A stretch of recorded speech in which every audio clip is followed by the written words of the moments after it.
तो hello guys, welcome back to our channel Nexora studies. यहाँ मैं क्लास 11 को फिजिक्स पढ़ाता हूँ और आज हमारा यूनिट्स एंड मेजरमेंट का लेक्चर नंबर 2 है। तो चलिए शुरू करते हैं। तो लास्ट लेक्चर में हम लोग ने बहुत कुछ पढ़ लिया था इस चैप्टर के बारे में, जैसे फिजिकल यूनिट क्या होती है, फिजिकल क्वांटिटी क्या होती है, उसको मेजर कैसे किया जाता है, यूनिट्स क्या होती है, मेजरमेंट क्या होती है। कह दे कि हम लोग ने एक छोटा सा इंट्रोडक्शन किया था, कोई क्वेश्चन नहीं लगाया था, थोड़ा मजा भी नहीं आया, बोरिंग सा लग रहा था।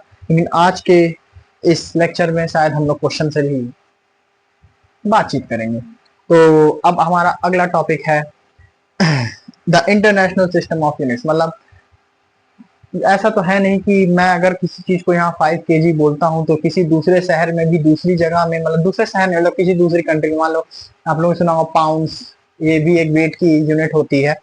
तो जैसे नहीं वो LBS लिखा रहता है उसमें पाउंड्स की जगह। ठीक है, अगर मैं यहाँ पे किसी को 2 kg मानता हूँ तो वो अमेरिका किसी कंट्री में जहाँ पे पाउंड्स चलते हो, वहां पे उसका पाउंड्स में वेट मान जाता है और वो 2 पाउंड्स नहीं हो, मतलब कि 1 kg is not equal to 1 pound. तो वहां पे अलग ही सिस्टम होता है।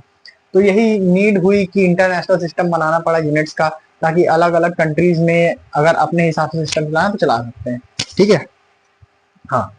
तो इंटरनेशनल सिस्टम ऑफ यूनिट्स में सबसे पहला आता है हमारा FPS सिस्टम, जो कि बिल्कुल इंपॉर्टेंट है नहीं। मैं मतलब थोड़ा सा इंट्रोडक्शन दूंगा। देखो FPS सिस्टम में साफ साफ लिखा भी है कि ज्यादा इंपॉर्टेंट है नहीं। FPS system is not a matric system, मतलब ये ज्यादा खास सिस्टम नहीं है और इस सिस्टम के बारे में ना आजकल ज्यादा प्रचलित होता है। सबसे पहला FPS सिस्टम है, it is a British engineering system of units which is use foot as unit of length pound. मतलब मैं इसको बता ही देता हूँ आसान भाषा में। तो सबसे पहला हमारा सिस्टम ऑफ इंटरनेशनल सिस्टम में टॉपिक डाल देता हूँ, इंटरनेशनल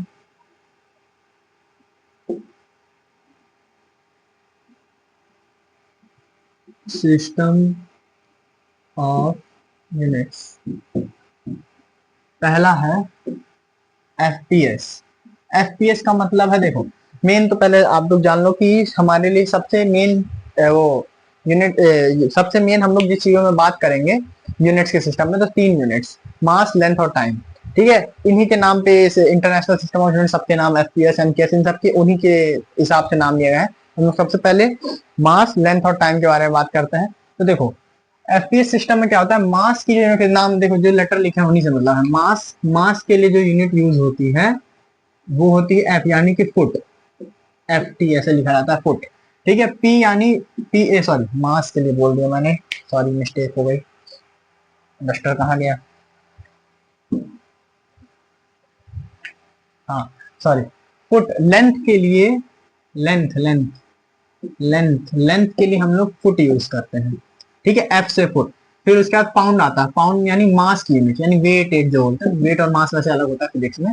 इसके लिए हम लोग पाउंड यूज करते हैं और LBS लिखा रहता है। ठीक है, ये पाउंड है, ये F, ये P। हाँ, और टाइम एक बहुत ही मस्त चीज है जो कि हर एक सिस्टम में सेकंड ही मिल जाती है। टाइम को सेकंड में लिया जाता है, SEC लिखो चाहे सिर्फ S लिखो, चल जाएगा काम, और इसका लेटर ऐसे ही है। ठीक है, तो FPS सिस्टम कुछ नहीं, बस यही है कि हम लोग किसी, जहाँ पे भी ये ब्रिटिश ब्रिटिश जगह पे, ब्रिटिश वाले लोग राज्य में, मतलब ब्रिटिश वाली कंट्रीज में ज्यादातर यूज होता है FPS सिस्टम, जहाँ पे लेंथ को फुट F की तरह, मास को LBS पाउंड, टाइम को सेकंड, टाइम हर जगह सेकंड ही रहता है। ये तो बढ़िया चीज है कि हर एक सिस्टम में टाइम सेकंड की तरह यूज होगा। ठीक है, मास और लेंथ बस फुट और पाउंड में यूज होता है। फुट के लिए FT लिखते हैं, LBS मतलब कहीं अगर दिख जाए किसी क्वेश्चन में तो ऐसा, लेकिन इसके ऊपर क्वेश्चन नहीं पूछे जाते हैं, मेन MKS और SI सिस्टम पे पूछा जाता है। ठीक है, इसके बाद एक आता है अपना CGS सिस्टम, जिसको मैं थोड़ा बोर्ड रफ करने के बाद बताता हूँ। तो अगला हमारा सिस्टम है CGS सिस्टम, जो कि इम्पोर्टेंट है।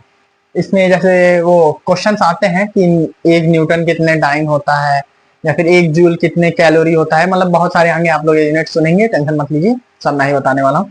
तो अगला सिस्टम पढ़ लेते हैं CGS यूनिट। ठीक है, अगला है CGS सिस्टम। ठीक है, मतलब यूनिट नहीं, सिस्टम ऑफ यूनिट्स। ठीक है, CGS। अब देखो C से होता है सेंटीमीटर, लेंथ सबसे पहले लेंथ ही के लिखा रहता है। ठीक है, लेंथ को हम लोग नाम ही देखो लेटर से ही पता चल जाएगा, लेंथ का हम लोग सेंटीमीटर में लेंगे, जो कि C यहाँ पे डिनोट कर रहा है।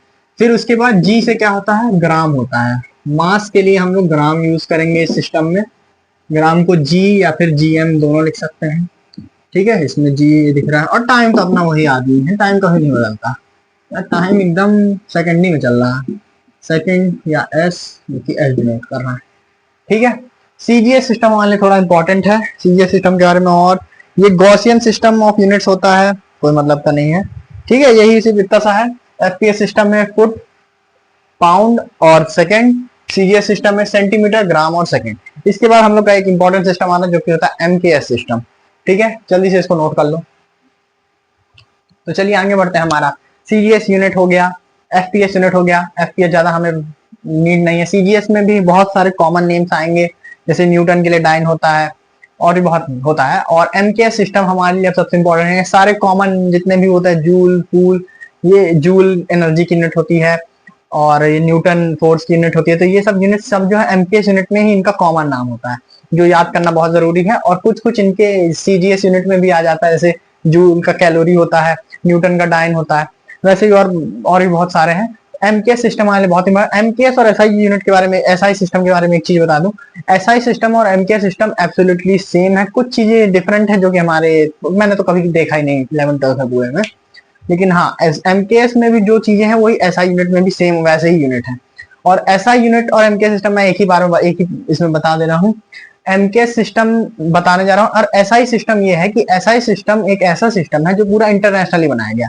मतलब कि अगर तुम कहीं, जैसे कि कोई किसी मैं देश में जाऊं, वहां पे पाउंड चल रहा है, एफपीएस सिस्टम चल रहा है, एफपीएस सिस्टम चल रहा है, साथ साथ वहां पे वो एसआई सिस्टम का जो मास, जैसे मान लो कि वहां पे 2 पाउंड का कुछ है, और वो मान लो समथिंग 24 kg के आसपास कुछ ऐसे होगा, मुझे नहीं पता एग्जैक्टली कितना हो, 24 kg के आसपास। तो उस पैकेट पे ये भी लिखा होना चाहिए कि वो 2 पाउंड का भी है और 24 kg का भी है। दूसरी कंट्रीज में ऐसा होता है, इंडिया में तुम लोगों ने ज्यादा देखा केजी या ग्राम में लिखा रहता है, वैसे ज्यादातर हाँ केजी और ग्राम में लिखा रहता है। तो यहाँ पे ऐसे ही पैकेट्स में नॉर्मली यूज करते हैं, यहाँ पे पाउंड यूज नहीं करते। एफपीएस सिस्टम जो है वो एसआई सिस्टम से मैच नहीं करता है। ठीक है, तो चलिए मैं एमकेएस सिस्टम के बारे में लिख देता हूँ। तो तीसरा हमारा एमकेएस सिस्टम।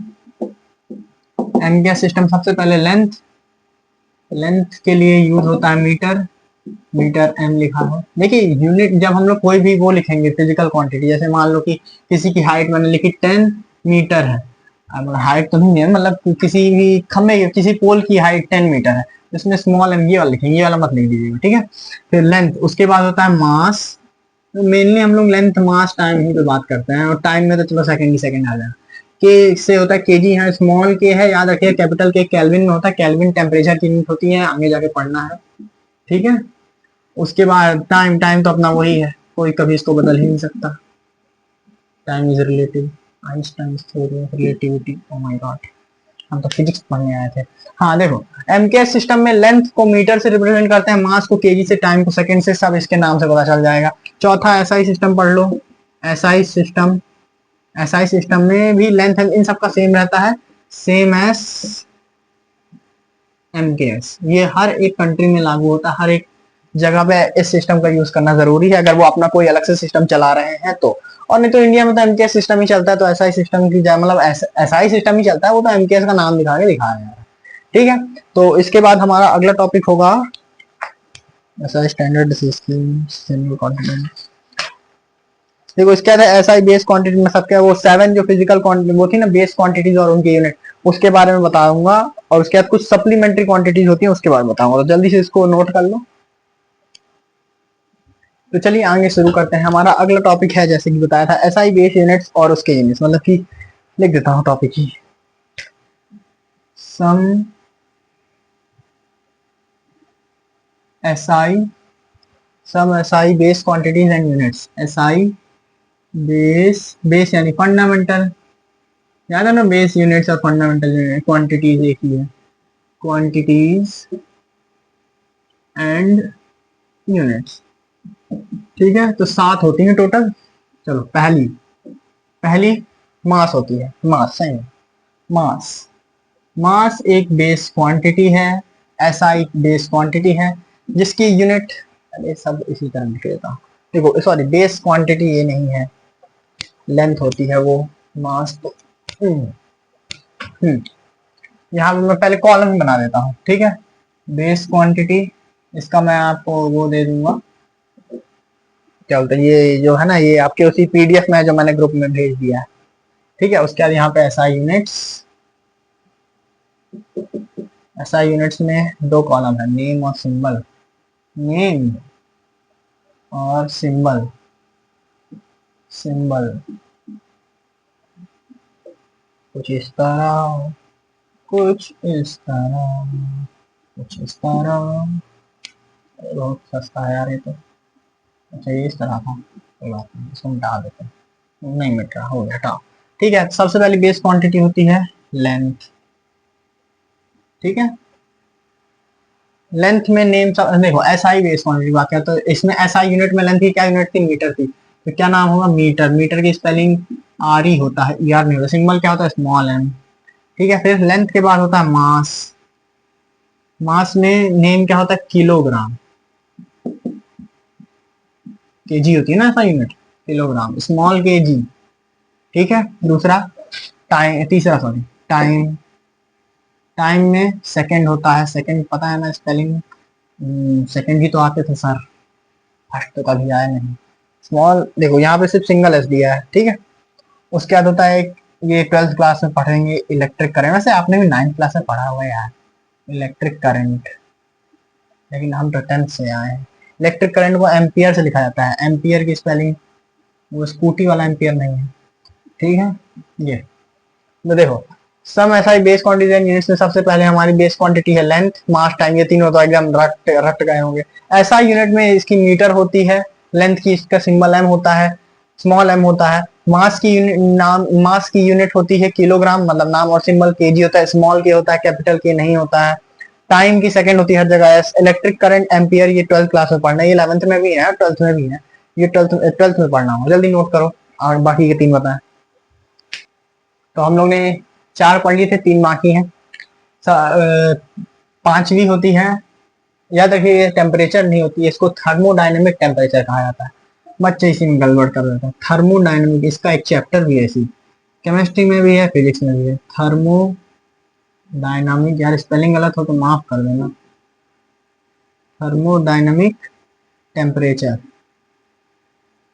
दिख रहा है ना, छोटा तो नहीं है। टेम्परेचर, थर्मोडायनेमिक टेम्परेचर, इसकी ऐसा यूनिट होती है केल्विन, मैंने उससे बताया भी था। केल्विन देखो यहाँ केल्विन नाम होता है, और ये कैपिटल के होता है, स्मॉल नहीं है, कैपिटल के है। उसके बाद आता है amount of substance, amount of substance, substance, amount of substance के लिए नाम होता है मोल। केमिस्ट्री में पढ़ते हो, फिजिक्स में तो मैंने कभी नहीं देखा। मोल, ठीक है, स्मॉल एम ओ एल होता है, ई नहीं होता है, यहाँ ई होता है, वहां ई नहीं होता है। और लास्ट है, पता नहीं क्या है, मैंने पूरी 11th 12th की फिजिक्स पढ़ डाली, लेकिन ये मुझे कहीं नजर ही नहीं आया। ल्यूमिनस इंटेंसिटी, ठीक है, इसके इसका नाम होता है कैंडेला, कैंडेला, कैंडल्ला, कैंडल्ला। लगता है इसके घर में लाइट चली गई थी, उसी के लिए लाइट चली गई थी, इसीलिए ल्यूमिनस वाला इन्वर्टर लगाया, उसकी इंटेंसिटी तेज कर दी। डिलीवरी काम नहीं हुआ तो कैंडल मंगाया, इसलिए बोला कैंडल ला। ठीक है, इसकी स्मॉल सी और डी इसको लिखा जाता है। ये तो मुझे कभी भी मिला ही नहीं 11th की फिजिक्स में, आपको भी नहीं मिलेगा। ठीक है, तो हम लोग चलो एक बार रिवाइज करते हैं क्या क्या हुआ। 7 मैंने बेस क्वांटिटीज बताई उनकी यूनिट के साथ। सबसे पहले थी लेंथ, जिसकी base SI unit, SI base quantity, SI base quantity हुई उसकी length, length metre, small m. उसके बाद मास केजी, मतलब किलोग्राम। टाइम की सेकंड, स्मॉल एस। चौथी, चौथी क्या बोले थे यार, हाँ इलेक्ट्रिक करंट, 12th क्लास में भूल जाता है थोड़ा थोड़ा। Electric current ampere, capital A, वो कैपिटल ए था, हाँ वो दिख ही रहा होगा। फिर पांचवा थर्मोडायनेमिक टेम्परेचर, ये टेम्परेचर नहीं होता है, इसको थर्मोडायनेमिक टेम्परेचर कहते हैं, कभी कभी एब्सोल्यूट टेम्परेचर भी कहते हैं। ठीक है, केल्विन इसका कैपिटल के होता है। अमाउंट ऑफ सब्सटेंस का मोल होता है, स्मॉल एम ओ एल से लिखा जाता है, सिंबल है। मतलब कि सिंबल का मतलब क्वेश्चन में कहीं पे ऐसा लिखा जाता है, मान लो कि किसी रूम का टेम्परेचर 300 केल्विन है, तो उसको कैसे लिखेंगे, ऐसे लिखेंगे 300 केल्विन। ठीक है, कैपिटल के। किसी बॉक्स का वेट 300 केजी है, बाप रे 300 केजी, हाँ तो ये कैपिटल नहीं स्मॉल के होगा। चाहे तो अगर आप लोग कर्सिव थोड़ा लिखते हो तो ऐसे लिख लिया करो, ज्यादा हो रहे हैं तो ऐसे सिंबल यहाँ यूज करेंगे। अब क्या बार बार इतना बड़ा बड़ा नाम तो यूज नहीं कर सकते हैं, इसलिए सिंबल बना लिएगा, सिंबल यूज करेंगे। ठीक है, फिर ल्यूमिनस इंटेंसिटी पता नहीं क्या होती है भाई, पता ही नहीं क्या होती है। तो जल्दी से इसको कॉपी करो, फिर हम लोग अगला टॉपिक नहीं, मतलब कुछ सप्लीमेंट्री बेस क्वांटिटीज भी होती हैं, मतलब उनकी कोई यूनिट होती है, लेकिन उनके डायमेंशनल डायमेंशनल फॉर्मूला अभी तो बताया नहीं गया, कहाँ से बोल रहे हैं। 7 बेस क्वांटिटीज पढ़ ली, एसआई बेस्ड क्वांटिटीज पढ़ ली। अब दो और बची हैं, वो सप्लीमेंट्री कहलाई जाती है, मतलब कि उनका ज्यादा यूज तो बहुत होता है वैसे। हाँ चलिए, तो some supplementary quantities and their SI units. तो पहला प्लेन एंगल, दूसरा सॉलिड एंगल। प्लेन एंगल से तो वाकई सॉलिड एंगल में वो थोड़ा समझाना पड़ेगा, ठीक है। तो यहाँ पे लिख देंगे सम सप्लीमेंट्री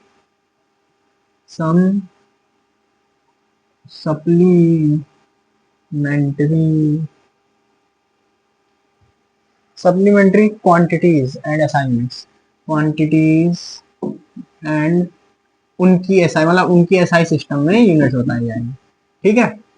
तो सबसे पहले होती है प्लेन एंगल।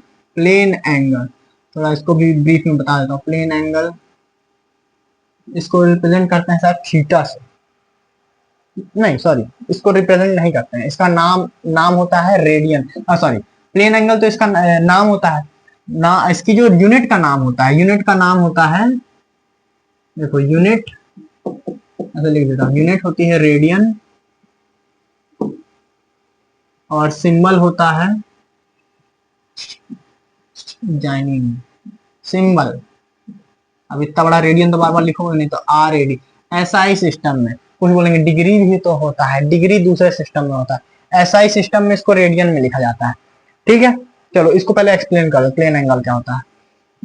देखो मान लो एक सर्कल है, circle is a plane figure, इसलिए प्लेन एंगल। देखो प्लेन मतलब 2D में एंगल नापेंगे, और जो वो वाला एंगल होगा वो सॉलिड एंगल होता है, उसको 3D में नापते हैं।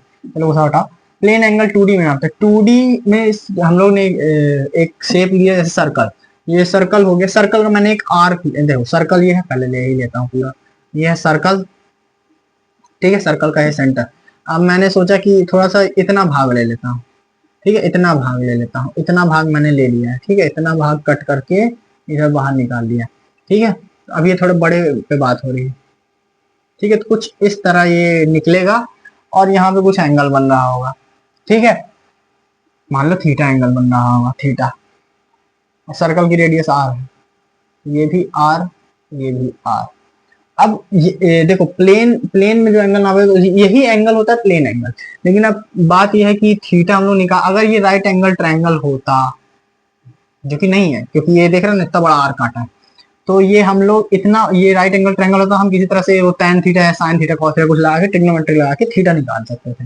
लेकिन अब ये है नहीं, तो मैंने सोचा कि इतने बड़े लेवल में थोड़ा छोटे लेवल पे सोचते हैं, तो मैंने क्या किया कि अब इस सर्कल का एकदम इत्तू सा पार्ट लिया, इत्तू सा, ये बहुत छोटा है, देखने में थोड़ा बड़ा ही लग रहा है, लेकिन ये एकदम इतनी पतली सी स्ट्रिप है, बहुत पतली सी स्ट्रिप, कितनी बहुत पतली सी स्ट्रिप, ठीक है, ये बहुत पतली सी, इतनी बहुत पतली है, dx लेंथ की है या dl बोलो। dx लेंथ का मतलब मैं आपको बता देता हूँ, जब कोई जैसे कि मान लो कोई किसी चीज की लेंथ को लिखता मैं l, ठीक है, मतलब कोई बड़ी सी कोई स्केल है उसकी लेंथ मान लेते हैं l, let the length of the scale l, बहुत सारा किया होगा। लेकिन अब मान लो कि एक बहुत ही छोटा सा इतना सा पीस है, तो उसको हम लोग dl लिख देते हैं, d आगे लगा दें जैसे dl, तो dl बहुत छोटा पार्ट है, l जो है ना वो dl उसका बहुत छोटा पार्ट है। तो हम लोग ने क्या किया कि मान लेते कि इसकी इतना अगर पार्ट लेते तो इसकी लेंथ, आर्क लेंथ जिसको बोलते हैं, आर्क लेंथ, l से ही लिख देता हूँ यार, आर्क लेंथ l होती है। अगर मैं आर्क लेंथ का बहुत छोटा सा पार्ट लूं तो उसको dl बोल देता है। मैंने dl थी कि एक आर्क लेंथ ली और पूरा इतना पार्ट काटा जैसे ये काटा था, तो ये थोड़ा जूम करके बताऊंगा, तो जूम किया मैंने, ठीक है, तो ये कुछ ऐसा बनेगा, बहुत छोटी है, इतनी छोटी लिया है कि मतलब कि जो मान लो इधर से हल्का सा इधर ही तो एकदम स्ट्रेट ही लाइन है। तो जो देखो जहां पे ये वाला जो आर्क है जो कर्व आ रहा था, तो यहाँ पे ये वाला एकदम स्ट्रेट लाइन की तरह काम करेगा, इसलिए एक स्ट्रेट लाइन हो जाएगा। और ये लेंथ कितनी थी, मतलब कि अब यहाँ पे ये अच्छा आप देखो, अगर ये इतना बड़ा एंगल ले रहे थे तो ये थीटा था।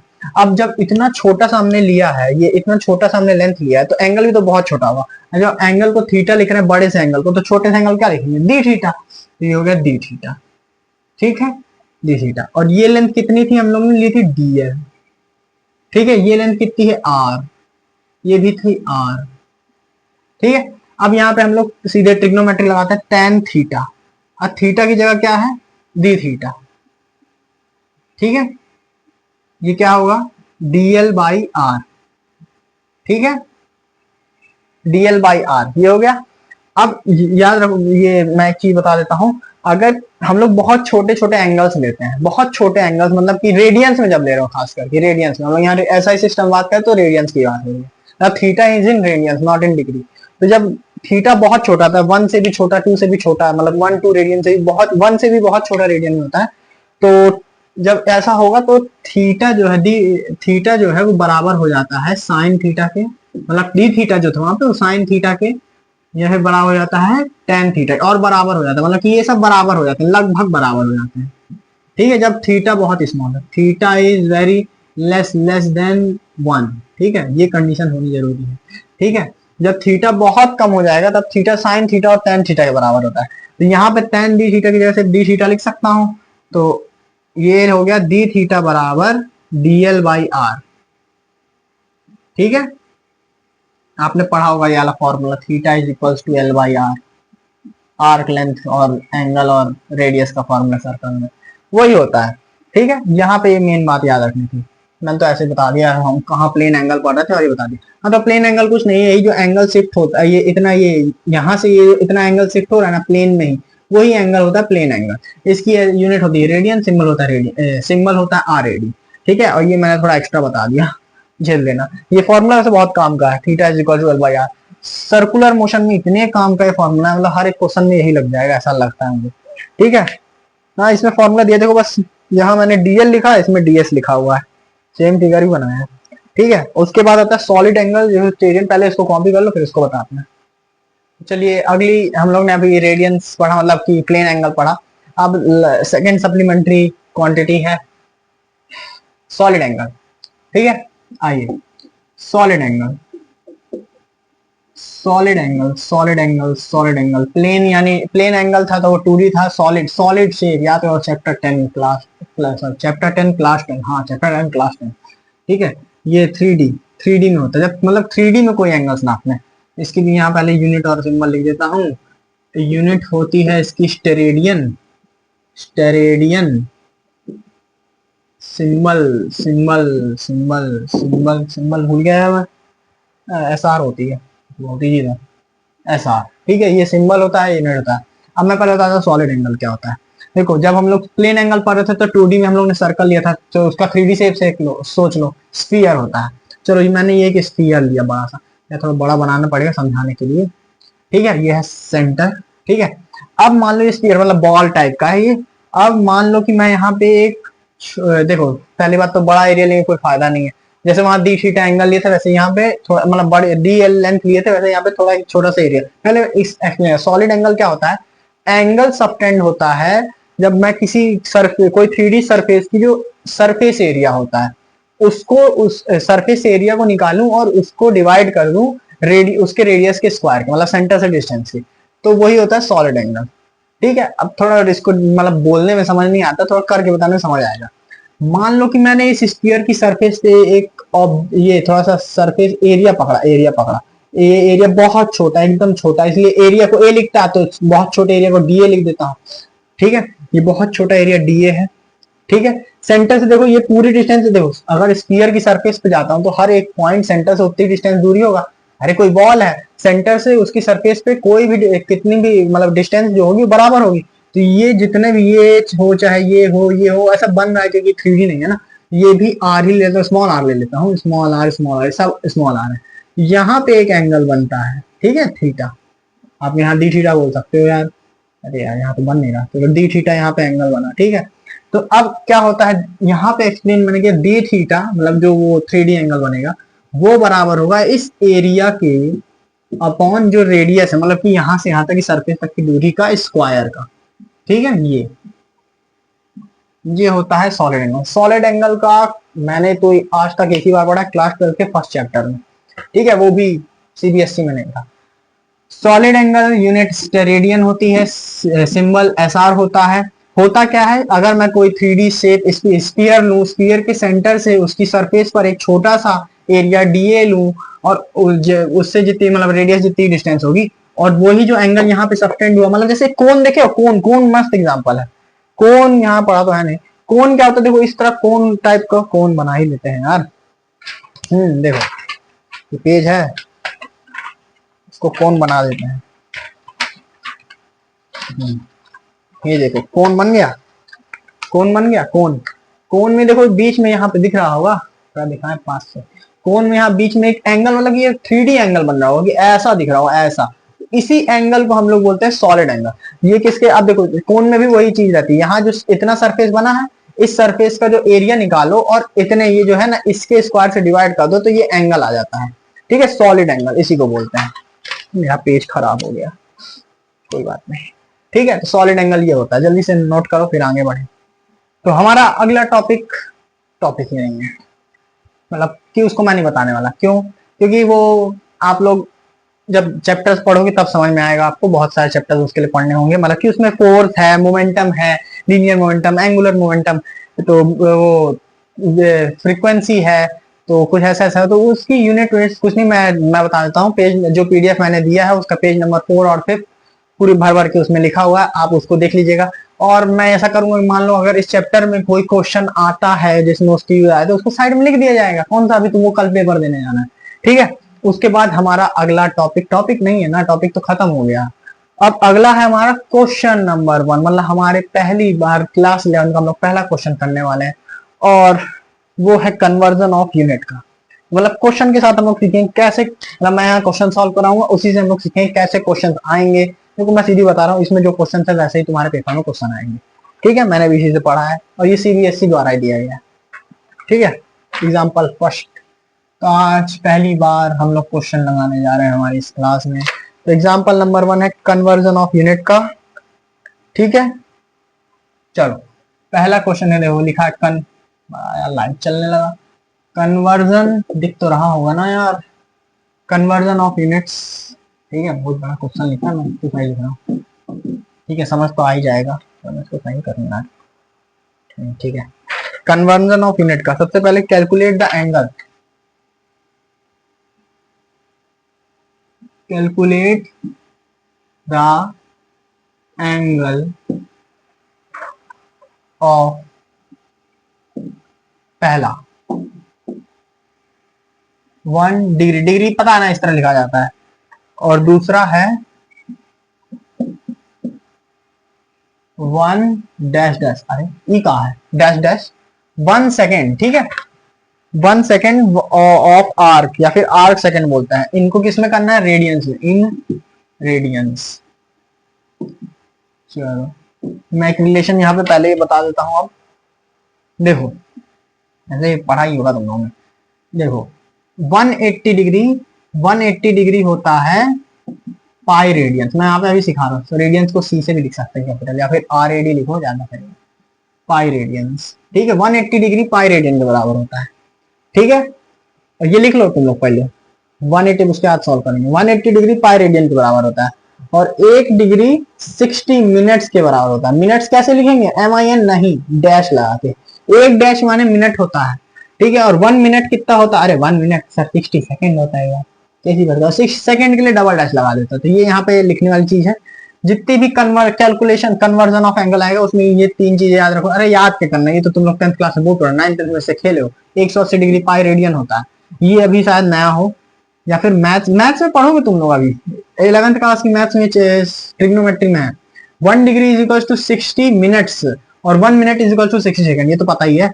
बस ये मिनट और सेकंड लिखने का तरीका आ गया, और 1 डिग्री एक 60 मिनट। एक चीज और बता दूं, जो हम लोग वो अर्थ ग्लोब में ऐसे वो डिग्री कोऑर्डिनेट बताते हैं ना, उसी में से बताते हैं। बहुत बढ़िया चीज पढ़ रहा हो। ठीक है, तो ये लिखा है 1 डिग्री और ये लिखा है 1 सेकेंड, डबल डैश है मतलब सेकेंड, एक डैश होता है तो मिनट। किसमें कन्वर्ट करना है? रेडियंस में। चलो मैं आपको यहाँ मस्त एक कन्वर्जन टेक्निक सिखाता हूँ। 180 degree is equal to pi radian, unitary method कहते हैं उसको, पढ़े होगे 7th क्लास में पढ़ाया जाता है। ठीक है, तो देखो 1 डिग्री पाई रेडियन के बराबर है, 1 डिग्री कितने के बराबर होगा? देखो कुछ नहीं, यहां से ये है ना, यहाँ पे 1 छोड़ना है, तो 180 को ले जाओ इधर, और यहाँ मल्टीप्लाई में है 1 से, मतलब ये 1 इंटू ही लिखा है ना मान लो, तो मल्टीप्लाई में तो वहां जाके डिवाइड, इक्वल के उधर जाने से प्लस माइनस का हो जाता है, माइनस प्लस का हो जाता है, इंटू डिवाइड का हो जाता है, डिवाइड इंटू का हो जाता है। 180 यहाँ मल्टीप्लाई में था 1 से, 1 दिखता नहीं भाई, तो 180 को कहाँ ले गया? नीचे, तो ये कितना हो जाएगा? पाई अपॉन 180, क्या रेडियंस। क्या मुश्किल था? मुश्किल था ये पहला आंसर हो गया तुम्हारा। ठीक है, ठीक है, ये हो गया पहला आंसर। 1 डिग्री को रेडियन में कन्वर्ट करते तो क्या 180 डिग्री पाई रेडियन है, तो 1 डिग्री कितना होगा? 1 डिग्री कितने रेडियन होगा? 180 को नीचे भेज दिए, खत्म। ले पहला आंसर खत्म। दूसरा क्या है? 1 सेकेंड कितना होगा? ठीक है, 1 सेकेंड कितने रेडियंस का होगा, तो अब खेल दिया जाता है। चलो 1 डिग्री पाई अपॉन 180 रेडियंस होता है। 1 डिग्री किसके होता है, 60 मिनट के, तो 60 मिनट किसके बराबर होगा, पाई अपॉन 180 रेडियंस। ठीक है, उसके बाद हमको वो 60, 1 मिनट किसके बराबर होता है, 60 सेकेंड के, तो 60 मिनट किसके बराबर होगा, 60 × 60 सेकेंड के बराबर होगा। ठीक है, अब हमको सेकंड में आ गया, सेकंड और रेडियन का चीज आ गया।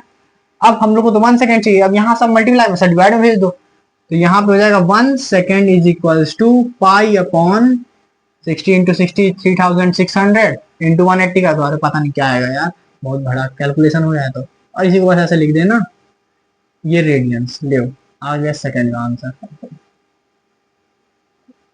ठीक है, इजी था। देखो हमने किया क्या, मैं वापस बता देता हूँ। सबसे पहले कन्वर्जन ऑफ यूनिट का क्वेश्चन आएगा, एंगल वाला। एंगल में 3 चीज याद रखना, ये लिख लो एकदम भाई, इसको लड्डू मान लो तुम, लड्डू मान लो तुम अपना, इसको लिख लो हैशटैग इंपॉर्टेंट। ठीक है, इसको नोट कर लो, इससे तुम्हारे एंगल वाले सारे क्वेश्चन, एंगल कन्वर्जन वाले सारे क्वेश्चन सॉल्व हो जाएंगे। क्या याद रखना है कि 180 डिग्री पाई रेडियन होता है, पढ़ चुके हैं, बस ये पूछना है 1 डिग्री 60 मिनट। ट्रिग्नोमेट्री में भी अभी तुम्हारे मैथ वाले मास्टर ये पढ़ाएंगे, चाहे स्कूल के चाहे कहीं और के। 1 degree is equal to 60 minute और 1 minute is equal to 60 second. Minutes को डैश से लिखा जाता है, सेकंड्स को डबल डैश से। यहाँ लिखा है 1 डिग्री को रेडियन में कन्वर्ट करना है, तो मैंने डिग्री और रेडियन वाला रिलेशन देखा, यहाँ पे 180 दिया, मुझे 1 चाहिए, 180 को डिवाइड में भेज देता हूँ। या फिर इसको बोलने का तरीका, दोनों तरफ 180 से डिवाइड कर दिया तो देखो ना, पाई को 180 से 180 से किया तो 1 आया, पाई को 180 से डिवाइड कर दिया, रेडियन में आ गया। उसके बाद 1 डिग्री को 60 मिनट बोलते हैं, और 1 मिनट को 60 सेकंड बोलते हैं, 60 मिनट कितना हो जाएगा, 60 × 60 सेकंड। अब सेकंड्स और रेडियंस का रिलेशन आ गया। अब इसी ये जो 60 × 60 है, ये भी मल्टीप्लाई में है, या इससे मैंने डिवाइड कर दिया है, बोलने का तरीका मैं तो बोलता हूँ इसको उधर भेज दिया है, ये बोलता हूँ मैं, डिवाइड ये सब भाड़ में है, तो मैंने इसको उधर भेजा, तो ये कुछ इतना है, इसको मल्टीप्लाई कर लेंगे, आ जाएगा आंसर। यही आंसर है, ये सेकंड का आंसर है और ये फर्स्ट का आंसर। ठीक है, ये पहला एग्जांपल था, इजी है भाई, बहुत इजी है। फिजिक्स सिर्फ मैथ्स है उसमें, फिजिक्स तो यहीं पे खत्म हो गई थी। कन्वर्जन ऑफ यूनिट में करना क्या है, डिग्री और रेडियन का है ना, उसका मैथ्स है। चलो कॉपी करो। तो अब हमारा अगला टॉपिक है एब्रीविएशन इन पावर सॉल्व। मतलब ये टॉपिक नहीं है, ये एक इंपॉर्टेंट चीज है जो इस चैप्टर में है, और इसमें बच्चों को बहुत दिक्कत होती है आगे जाके। अभी तो इसको हल्के हल्के में हाँ लिखा है, इसको रट्टा मार लेंगे, आगे जाके याद ही नहीं आता है। वहां पे लिखा है माइक्रो मिली म्यू लगा दिया, एन लगा दिया, मतलब ही नहीं समझ आ रहा बच्चों को, इसलिए एकदम खत्म हो जाता है। तो abbreviations in powers of 10, abbreviations का मतलब होता है कि मान लो किसी चीज को सिंपली लिखना हो, उसको एब्रीविएशन कहते हैं। और पावर्स ऑफ टेंस, टेंस की पावर्स में हम लोग लिखें ज्यादातर चीजों को, टेंस की मतलब फिजिक्स में जब भी कोई वैल्यू आंसर लाते हैं, चाहे कहीं किसी भी कोई फिजिक्स वाले जो गैजेट्स होते हैं, जैसे कि रेसिस्टर आपने सुना होगा, कैपेसिटर सुना होगा, कैपेसिटर ये देखो कैपेसिटर लगा है। ठीक है, तो वही इन सब चीजों में ज्यादातर पावर ऑफ टेंस यूज की जाती है, ताकि नॉर्मली पढ़ने में आसान लगता है यार, अच्छा लगता है इसीलिए। ठीक है, तो उसी के लिए एक तो टेबल है, prefixes for powers of tens, वही डेसी सेंट डेका सेंटा मिंटा ये सब। तो इसको मैं यहाँ बना देता हूँ, आप लोग बना लो, इम्पोर्टेंट है। प्रीफिक्सेस और पावर्स ऑफ टेन, अरे माय गॉड, अरे माय गॉड, अरे माय गॉड, चलो बनाते हैं। ठीक है, मल्टीपल रहेगा यार, मेरा मार्कर भी में क्यों हो गया, मल्टीपल प्रीफिक्स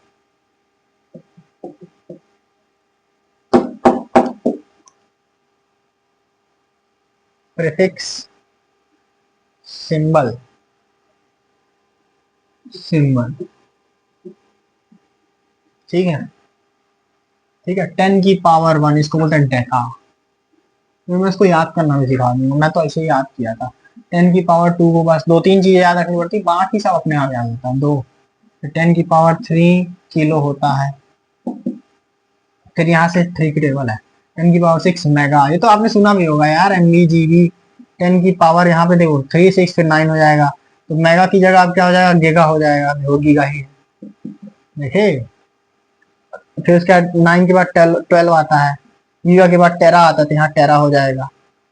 ठीक है, इसके बाद पेटा एक्सा भी दिया है, जो कि ज्यादा मेरे को लगेगा। डेका का सिंबल होता है DA, हेक्टा का H, देखो ज्यादातर किलोग्राम, देखो स्मॉल के है, मेगा में कैपिटल M होता है, ज्यादातर यही मिलते हैं, ये दो आपको मिलते हैं, ये तो बहुत कम मिलते हैं, ये तो मिलते ही नहीं भैया। ठीक है, इसके बाद एक पेटा और हेक्सा भी वो ज्यादा है, 15 वाले को पेटा बोलते हैं और 18 वाले को हेक्सा बोलते हैं। ये मल्टीपल है, प्रीफिक्स है और सिंबल है। लिख लो, कॉपी मार लो जल्दी। इसके बाद जो बताऊंगा वो बड़ा इंपॉर्टेंट है। चलो अगला सब मल्टीपल प्रीफिक्स और सिंबल्स हैं। अरे मैंने उसको काहे मिटा दिया, लिख तो लेते हैं यहाँ। सब मल्टीपल, फिर क्या था, प्रीफिक्स, प्रीफिक्स और यहाँ सिंबल। इसको याद रखना भैया, एग्जाम्पल दे दूंगा इसके बाद। सब मल्टीपल सबसे पहले था वहां डेका था, यहाँ डेसी था।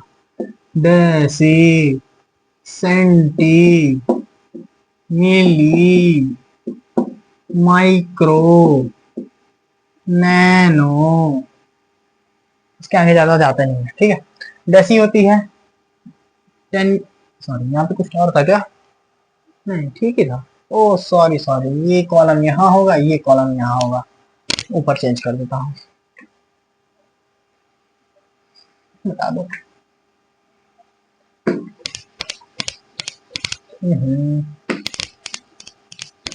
ढंग से मिटता नहीं भाई, ना समझ लेना। यहाँ पे प्रीफिक्स होता है और यहाँ पे सब मल्टीपल। इसकी टेबल में तुमको अटैच कर दूंगा, ठीक है। डेसी की होती है, वहां देखो 10 की पावर पहले 1 2 3 गई, फिर 3 का मल्टीपल गई, यहाँ पे वही है 10 की पावर -1, बस माइनस लगा है, -2 -3, अब 3 का मल्टीपल 10 की पावर -6, 10 की पावर -9, फिर आता है आगे ऐसा -9, ठीक है। और इसका सिंबल डेसी का होता है शायद, ठीक है। वहां पे डी ए था डेका का, तो यहाँ से डी इसका होता है। सेंटी का सी होता है, मिली का स्मॉल एम होता है, माइक्रो का म्यू होता है, म्यू बोलते हैं इसको, ठीक है, ग्रीक अल्फाबेट में आता है। नैनो का स्मॉल एन होता है, ठीक है। इतने ही काम के हैं, इतने ही क्वेश्चन में मिलते हैं, और बीएमएस इन सब की टेबल जो है उस पीडीएफ में है, कर लेना, ठीक है। डेसी, सेंटी, मिली, माइक्रो, नैनो, 10 की पावर -1, देखो पहले तो पावर याद कर लो कैसे करते हैं। पहले 1 2 3 जाएगा, फिर 3 के सारे मल्टीपल, 1 2 3, फिर 6 9 12 15 18, ऐसे 18 तक जाता है, ठीक है। उसके बाद नाम बस याद करो, वहां पे डेका, हेप्टा, ये सब डेका, फिर हेप्टा, फिर किलो, मेगा, गीगा, टेरा, बहुत आसान है। बस स्टार्टिंग की 2 3 याद करना है, डेका, हेप्टा और ये, इसमें बहुत इजी है। डेका था वहां, तो यहाँ भी डी से ही डेसी है, फिर सेंटी, देखो सेंटीमीटर, मिलीमीटर याद करो, सेंटी, मिली, माइक्रो, नैनो, ऐसे जाना है, बस ऐसे नाम याद रखने हैं, ये याद रखना है। सिंबल भी बहुत इजी है, जो जो स्टार्टिंग में वही सब दिए हैं, बस यहाँ माइक्रो का म्यू लिखा रहता है, कुछ लोग इसको यू बोलते हैं, नहीं भाई ये म्यू है, देखो ना, ये यू में सिर्फ पीछे निकला था, म्यू में आगे भी निकला रहता है। अब बोलना नहीं कि एक स्मॉल एम लिखा हुआ दिख रहा है ना, ये स्मॉल एम नहीं है, ठीक है। जल्दी कॉपी मार लो इसके। तो चलिए अगले टॉपिक की ओर प्रस्ताव रखते हैं। वो टॉपिक नहीं है, कुछ सम इम्पोर्टेंट प्रैक्टिकल यूनिट्स हैं जो कि आपको ध्यान रखना बहुत इंपॉर्टेंट है। ये क्वेश्चंस में ये आती हैं, और मैं बोल रहा हूँ इस चैप्टर से यही सब क्वेश्चन आने वाले हैं। क्वेश्चन नाम की चीज में यही सब आता है। एक वो N1 U1 वाला जो उस दिन बताया रहा लड्डू कॉन्सेप्ट फर्स्ट लेक्चर में, और एक इन्हीं सबसे आ जाएगा 1 एंगस्ट्रॉम कितने मीटर होता है, कितने सेंटीमीटर होता है, ये सब पूछा जाता है। चलो तो वही प्रैक्टिकल यूनिट सबसे पहले देख देख के थोड़ा लिखेंगे, गलती ना हो जाए भाई। सबसे पहले होते हैं लेंथ के लिए, हम लोग लिखेंगे पहले, सबसे पहले लेंथ के लिए, ठीक है। ये कन्वर्जन मतलब याद रखना है। अरे अब मान लो आज के दिन तो याद नहीं हुआ, रोज क्या करो, एक तो वो स्टिकी नोट होता है, स्टिकी नोट, उसमें लिखो और अपना जहाँ पढ़ते हो वहां पे ऐसे ऐसे चिपका लो। जैसे यहाँ पे मैं पढ़ता हूँ तो यहाँ पे चिपका लियो, और रोज सवेरे उठो जब पढ़ने बैठो तो यहाँ से देख लो, हाँ हाँ ऐसा ऐसा था, ऐसा था। रोज रोज करोगे तो आदत हो जाएगी और याद हो जाएगा। क्वेश्चन लगाता है तुम खुद ही याद हो जाएगा भाई, ठीक है। लेंथ की सबसे पहले याद करेंगे, सबसे पहले होती है एस्ट्रोनॉमिकल यूनिट, एस्ट्रोनॉमिकल यूनिट, ठीक है। डिस्टेंस, हाँ इसका मतलब पहले बता देता हूँ, अर्थ से सन की कितनी डिस्टेंस है उसको बोलते हैं एस्ट्रोनॉमिकल यूनिट, बस। लेकिन distance of sun from the earth और अर्थ फ्रॉम द सन, ठीक है, ये होते हैं एस्ट्रोनॉमिकल यूनिट। हाँ इसको लिखा जाता है ऐसे 1 AU, 1 AU कितना होता है, 1 AU मतलब कि यूनिट है, ठीक है। 1 AU बराबर होता है, मीटर में देगा इसका, हाँ मीटर में दिया है, 1.5 होती है, मतलब 1.5 नहीं होती है, हमें बता रहा हूँ, 1.496 इंटू 10 की पावर 11 होती है सर, हाँ 11 ही है, 10 की पावर 11 मीटर, मतलब लगभग 1.5 इंटू, भैया 10 की पावर 11 मतलब समझ रहे हो, 1 0 2 0 3 0 4 0 5 0 ऐसे 11 जीरो है, मतलब 11 जीरो इसके बाद, इस अंक के बाद 11 पावर भी है तो यहाँ पे भी 3 ऐसे लगा सकते हो, उसके बाद 8 ऐसे जीरो लग जाएंगे, तो ही तो बहुत बड़ा नंबर है। तो ये होती मतलब कि पहली बात ये बता दूं, ये डिस्टेंस ही हमारे अर्थ से लेके सन तक की यही डिस्टेंस है, ठीक है। उसके आता है लाइट ईयर, अरे सुना होगा, बस the light year, toy story. Light year, light year मतलब पता है कितना डिस्टेंस, ये डिस्टेंस होता है, हाँ लाइट ईयर होता है कि वैक्यूम में, वैक्यूम मतलब समझ रहे हो, जहां पे कोई भी मीडियम नहीं है, ना एयर है ना वाटर है, मतलब कुछ लोग क्या करते हैं एयर और वैक्यूम को लगभग लगभग कंपेयर करते हैं कि दोनों बराबर लगभग एक ही होता है। तो वैक्यूम वो जगह है जहां पे कोई भी मीडियम ना हो, ठीक है। वैक्यूम में जब कोई भी लाइट की स्पीड समझ 3 × 10⁸ मीटर पर सेकंड, मतलब 3 लाख किलोमीटर प्रति घंटा की रफ्तार से, प्रति सेकंड की रफ्तार से, पर सेकंड 3 लाख किलोमीटर चलता है। तो जब लाइट किसी वैक्यूम में 1 साल तक चलती है तो उसको बोलते हैं 1 लाइट ईयर। अब 1 लाइट ईयर कितना डिस्टेंस होता है, इसको एल वाई से लिखते हैं, एल वाई, ठीक है। 1 LY बहुत होता है भैया। अरे तुम लाइट से ही जब 1 सेकंड में तुम 3 लाख किलोमीटर चल रहे हो, तो 1 साल में तुम कितना चल सकते हो तुम जानते ही हो, 9.46 इंटू 10⁻15 मीटर। ये देखो इतनी भयंकर, ठीक है। इसके बाद छोटी छोटी यूनिट है। तीसरा पैरालैटिक सेकेंड, पारसेक, पैरालैक्टिक सेकेंड, ठीक है। ये एक पैरासैक, पैरासैक ही लिखते हैं इसको, पैरसैक लिखते हैं शायद, हाँ पैरसैक लिखते हैं। ये बराबर होता है 3 × 10⁻6, सॉरी 10⁻16, 3 × 10⁻16 मीटर, मतलब 3 पॉइंट समथिंग जीरो होता है, 3.084, 3 लिख दो कोई बात नहीं, ये होता है। और इसके बाद एक होता है आर्मस्ट्रॉन्ग, मेन है, बाकी 2-3 बहुत छोटी छोटी बेकार बेकार है। एक होता है आर्मस्ट्रॉन्ग जो कि आमतौर पर तुमको दिखाया जाता है जब तुम एटम एटम वाला चैप्टर एप्टर पढ़ते हो, तो उसमें एक काम होता है आर्मस्ट्रॉन्ग, ठीक है। आर्मस्ट्रॉन्ग यूनिट 1 आर्मस्ट्रॉन्ग, हाँ ये बहुत ही छोटे है, 1A लिखते हैं इसको, वो AU था एस्ट्रोनॉमिकल यूनिट, और ये A है आर्मस्ट्रॉन्ग।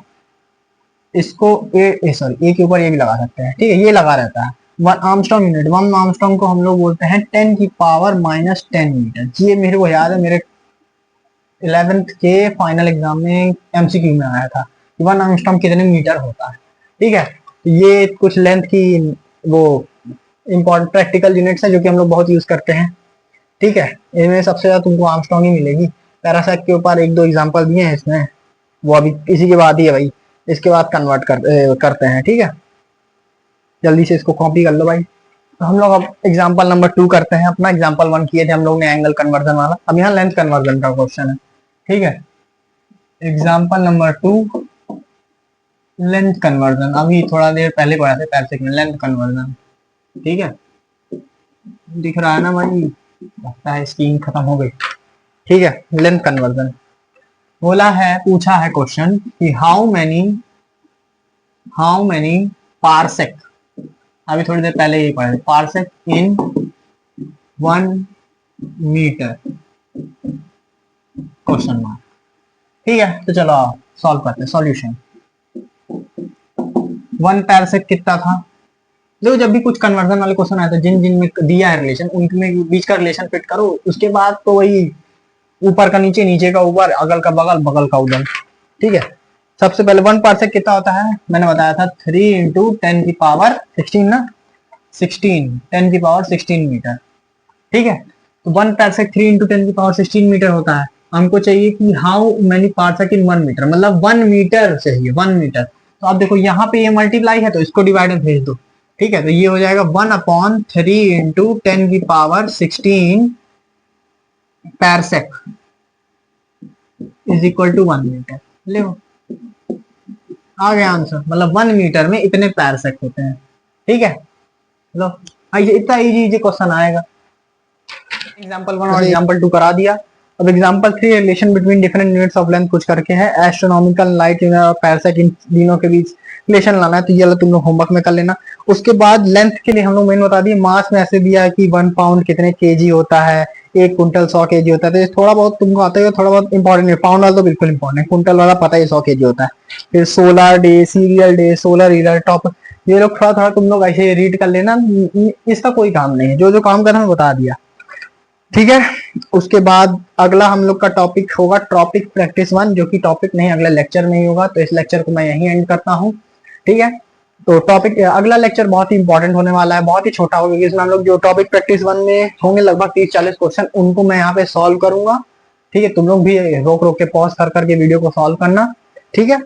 और आज ही मैं 12th का भी एक नया बैच स्टार्ट करने वाला हूँ, बाली सीरीज, तो उसको भी अपने बड़े भाई बहन जो भी उनको भी दिखाना, ठीक है। उसका भी लिंक मैं डीएम में डाल दूंगा जैसे ही वीडियो बन जाएगी। तो चलिए अगले लेक्चर में मिलते हैं, तो unit and measurement lecture number 3 में। तो थैंक यू, और अगर वीडियो अच्छा लगा हो तो लाइक और सब्सक्राइब जरूर करना।